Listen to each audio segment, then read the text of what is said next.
Existe um princípio que rege o processo penal, que é a paridade de armas. E o que isso significa?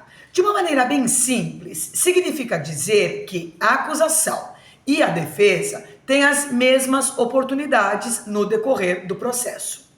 E existe ainda um outro princípio de índole constitucional, inclusive, que é o da ampla defesa.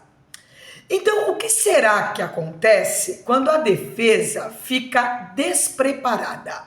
Quando a defesa não tem tempo de elaborar a sua tese? Eu sou a Fernanda Gonçalves, advogada criminalista e professora de Direito Penal e de Processo Penal. E nesse vídeo eu quero conversar com vocês acerca de uma decisão da 12ª Câmara Criminal do Tribunal de Justiça aqui do Estado de São Paulo, que anulou uma audiência por considerar que a defesa não teve tempo hábil para analisar o processo. Existe um princípio, conforme eu mencionei na abertura desse vídeo, que é de índole constitucional, ou seja, está previsto na Constituição Federal, que é a nossa lei maior, que é o da ampla defesa. Na esfera criminal, esse princípio é de suma importância. Vejamos onde está exatamente a sua previsão.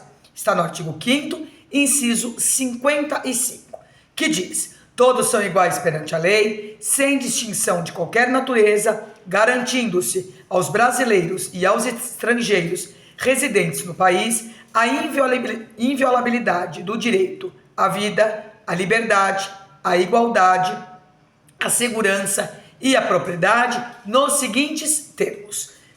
Inciso 55. Aos litigantes em processo judicial ou administrativo e aos acusados em geral são assegurados o contraditório e ampla defesa com os meios e recursos a ela inerentes.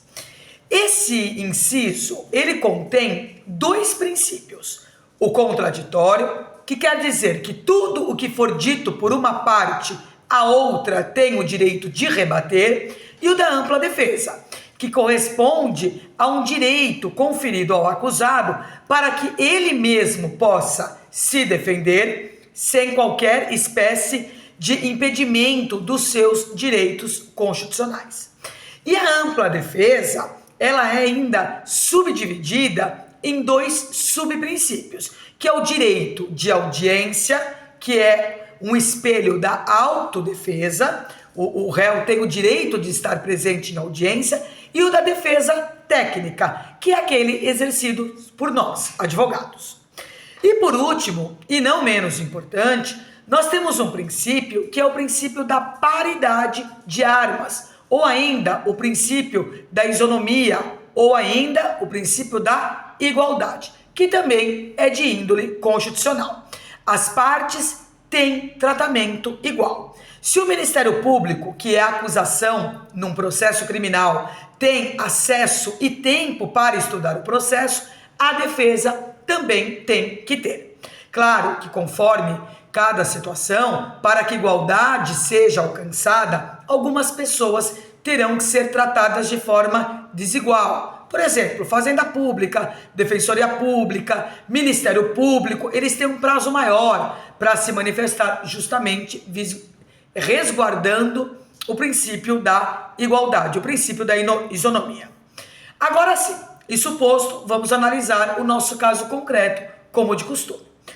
Em uma determinada audiência que estava ocorrendo num processo de estupro de vulnerável, a defesa alegou que só teve acesso aos autos que tinham mais de 1000 páginas horas antes da oitiva do acusado, o que prejudicou, evidentemente, a análise por parte da defesa da amplitude do processo. Dessa forma, a defesa impetrou um habeas corpus para que a audiência fosse anulada. Nos dizeres da defesa, abre aspas, a audiência foi realizada sem que a defesa pudesse ter tido tempo de ler os autos e conhecer as provas. O acesso ao processo eletrônico só foi liberado no dia da audiência. Não bastasse, o próprio Ministério Público apresentou uma nova prova no dia da audiência e concordou em redesignar o ato, mas mesmo assim o juiz seguiu com ele. Não houve qualquer chance de reação defensiva efetiva. Analisando o feito, o relator desembargador Vico Manhas observou que, abre aspas, entre as várias garantias que o devido processo legal assegura está o direito de dispor de tempo e facilidades necessárias para preparar a defesa.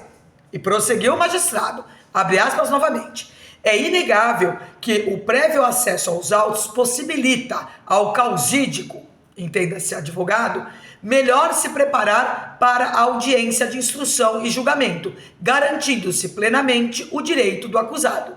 Dessa forma, o relator analisou que, abre aspas, prejudicada está de qualquer forma, impõe-se a anulação do ato.